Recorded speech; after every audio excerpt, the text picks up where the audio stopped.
Big boss മലയാളത്തിന്റെ ചരിത്രത്തിലെ ഏറ്റവും മികച്ച മത്സരാർത്ഥികളുടെ ലിസ്റ്റ് എടുത്ത് നോക്കുകയാണെങ്കിൽ തന്നെ ഉറപ്പായും അതിൽ ഏറ്റവും മുൻപന്തിയിൽ ഉണ്ടാവാൻ സാധ്യതയുള്ള ഒരു പേര് തന്നെയാണ് റിയാസ്.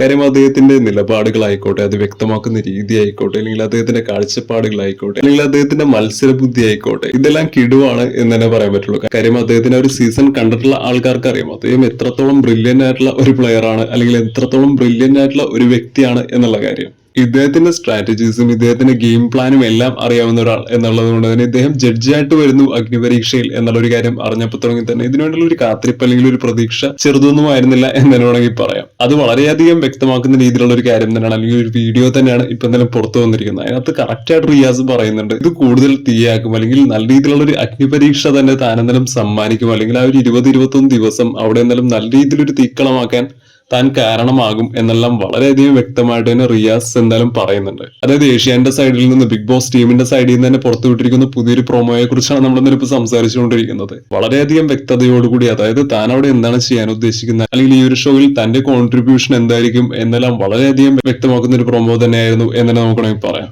ഇതിൽ വളരെയധികം ഇൻട്രസ്റ്റിംഗ് ആയിട്ടുള്ള മറ്റൊരു കാര്യം എന്ന് പറയുകയാണെങ്കിൽ അത് ഉറപ്പായിട്ട് ഈ പറയുന്ന മത്സരാർത്ഥികളെ ഇദ്ദേഹം എങ്ങനെ ഹാൻഡിൽ ചെയ്യുന്നു എന്നുള്ളത് മാത്രമല്ല, കൂടെ ജഡ്ജായി നിൽക്കുന്ന അഖിൽ മാരാർ, ഈ അഖിൽ മാരാർ, റിയാസ്, ഇവരൊക്കെ നിലപാടുകൾ നോക്കുകയാണെങ്കിൽ രണ്ട് മത്സരാർത്ഥികൾ എന്നതിനപ്പുറത്തേക്ക് ടോട്ടലി ഡിഫറെന്റ് ആയിട്ടുള്ള രണ്ട് വ്യക്തികളാണ് ഇവർ എന്ന് തന്നെ വേണമെങ്കിൽ പറയാം. അപ്പൊ ഇത്തരത്തിൽ രണ്ട് വ്യത്യസ്ത ചിന്താഗതികളുള്ള അല്ലെങ്കിൽ കാഴ്ചപ്പാടുകളുള്ള രണ്ടാൾക്കാർ ജഡ്ജസ് ആയിട്ട് വരുന്ന സമയത്ത് അവർക്കിടയിൽ ഉണ്ടാവാൻ സാധ്യതയുള്ള ഒരുപാട് പ്രശ്നങ്ങളായിക്കോട്ടെ, അല്ലെങ്കിൽ ഒരുപാട് വ്യത്യസ്തമായിട്ടുള്ള നിലപാടുകളും കാര്യങ്ങളും എല്ലാം ഉറപ്പായിട്ടും നമുക്ക് കാണാൻ സാധിക്കും എന്ന് തന്നെയാണ് ഞാൻ പ്രതീക്ഷിക്കുന്നത്. അപ്പോൾ അതൊക്കെ ഇത്തരത്തിലായിരിക്കും ഇവർ ഹാൻഡിൽ ചെയ്യാൻ പോകുന്നത്, അല്ലെങ്കിൽ അതൊക്കെ എത്തരത്തിലായിരിക്കും ഓഡിയൻസിന്റെ മുമ്പിലേക്ക് ഇവർ എന്തായാലും അവതരിപ്പിക്കാൻ പോകുന്നത് എന്നുള്ളത് ഒരുപാട് പ്രതീക്ഷ ഉള്ള ഒരു കാര്യം തന്നെയാണ്.